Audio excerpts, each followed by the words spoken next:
The words landed not like a statement, but a punchline, the sort of careless, polished dart people toss across a linen-draped table when the third bottle of wine is poured and reputations are being burnished like silver. "She's pretending to be staff," my mother stage whispered, her voice a conspiratorial blade.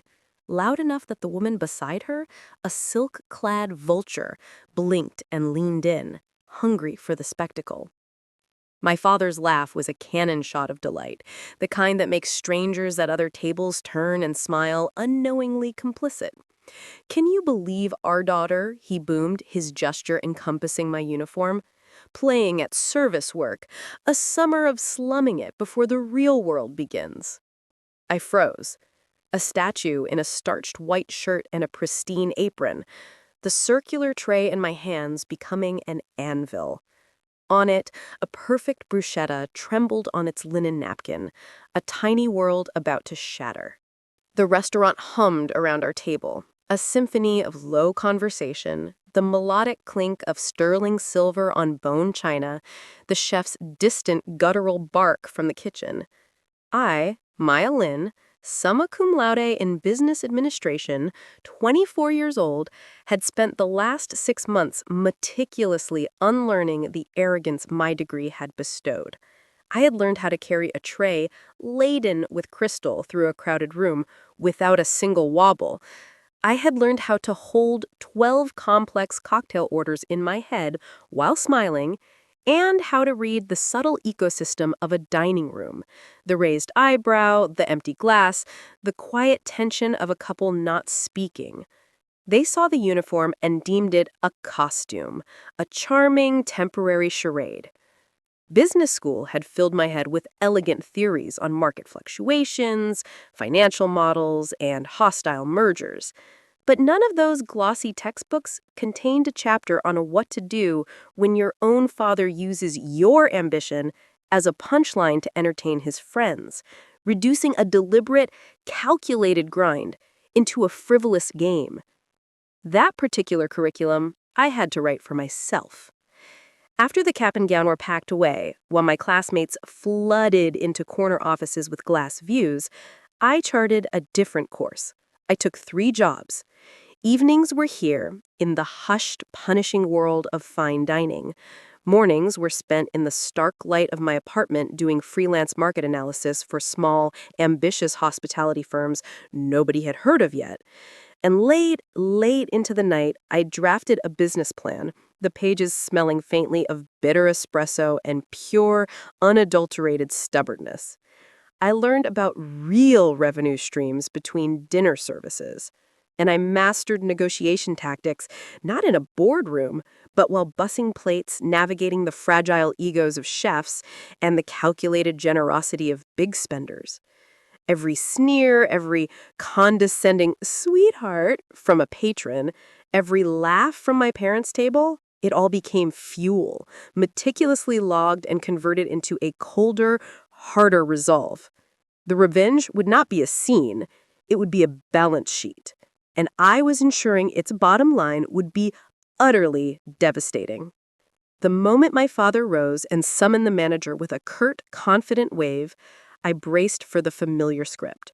I expected the hushed, apologetic tones, the subtle pressure to clear up the misunderstanding, and the subsequent week of tense, silent breakfasts where my ambitions would be the uninvited guest at the table. But Mr. Alvaro, the manager, did not walk over with the hesitant gait of someone about to deliver an apology. He moved with a calm, grounded authority forged over 20 years of handling every crisis a dining room could offer.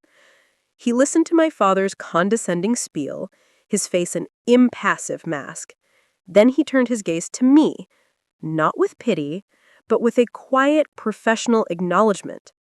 He looked back at my parents and said, his voice clear and carrying, "Maya works here. She's on shift tonight." A wave of relief, so potent it felt like warmth, washed over the cold knot of dread in my stomach. For a single suspended second, my parents' faces were a masterpiece of cognitive dissonance, a flicker of vindication that I was indeed their credentialed daughter, immediately chased by a dawning, unsettling worry that their narrative was crumbling. Then my father's voice sharpened, thinning into a blade of accusation. "You lied to us," he hissed, the words meant only for our small, tense circle. "You've been pretending this whole time." Pretending. The word echoed, hollowing out all my effort. Not working, not learning the intricate dance of supply chains from the ground up, not saving every spare dollar with a fierce singular purpose, just pretending. Their campaign of erasure began subtly, like a landscaper who tires of a path and methodically drags stakes into new soil. Invitations to family functions dried up, the anecdotes they told at parties were meticulously edited, my role written out of the family script. At my cousin's lavish engagement dinner, they informed everyone I was backpacking through Europe, a chosen bohemian absence deemed far more respectable than the gritty truth of my honest labor. At summer barbecues, my apron-burdened silhouette became a reliable punchline, a cautionary tale about wasted potential.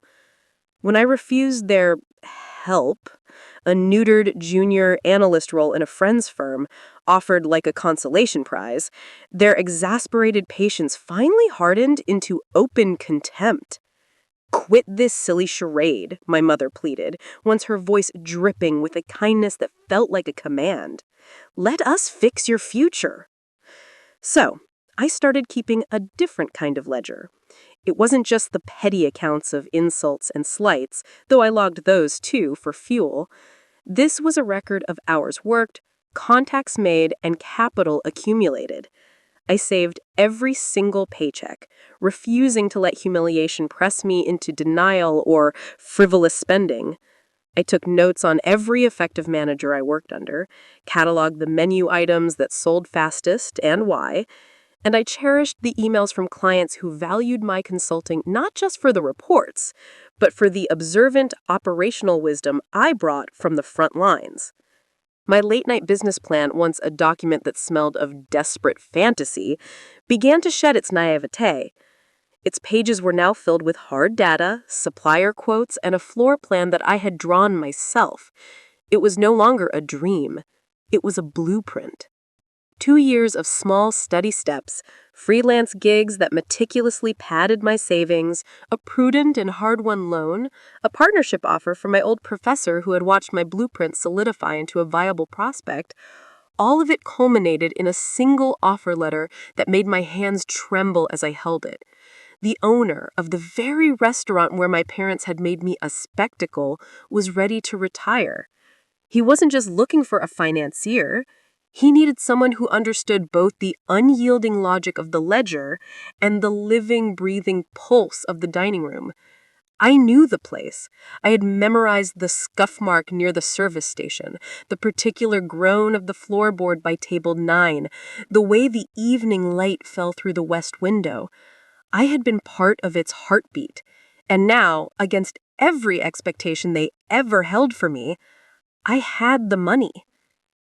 The closing on the property was the quiet kind of victory, the sort that happens in a sunlit boardroom with bitter coffee, the soft scratch of pens, and numbers on a page that look less like figures and more like futures. I refused to make a scene. I rejected any notion of revenge dressed in the gaudy clothes of humiliation. That was their currency, not mine.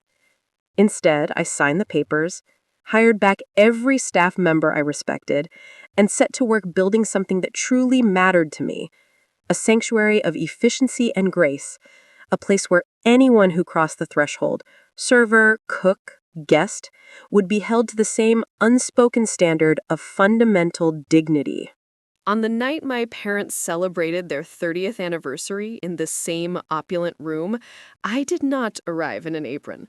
I wore a tailored charcoal suit and a polished steel nameplate that read, simply, Maya Lin, owner. I walked into Bella Vista not with the hot, rushing triumph that screams for attention, but with the quiet, sure step of someone who has been beneath the floorboards and now knows the weight and the creak of every single one. They looked up as I approached their table, their laughter cutting off abruptly, making their circle suddenly painfully loud in the restaurant's haze of polite murmurs. My mother's face flushed the deep, mortified color of a forgotten wine stain on linen. My father's jaw tightened, a muscle twitching near his temple, as he swallowed whatever first foolish word came to his mind. He opened his mouth, then closed it, a man whose punchline had just been rewritten. For a single, suspended beat, I considered announcing the purchase like a headline, delivering the final, crushing blow. But that would have made me his daughter in that moment, and I had worked too hard to become my own creator. Instead, I placed two heavy, leather-bound menus on the table, leaned in with a calm that felt like power, and said, my voice just for them, "Welcome back. I hope you enjoy the evening." They sputtered through denials, a chorus of fractured sentences. "You couldn't possibly have," my father began, his voice strangled. "We didn't invite you," my mother finished, her whisper sharp with panic. I simply bypassed them, turning to each of their wide-eyed guests with a polished, professional smile and a firm handshake, pressing my business card into their palms. Owner. Executive Director. The card was a small, heavy-stocked rectangle, but it represented the weight of long, silent nights, of relentless thrift, of the steady, bone-deep refusal to let their appraisal of me become my own.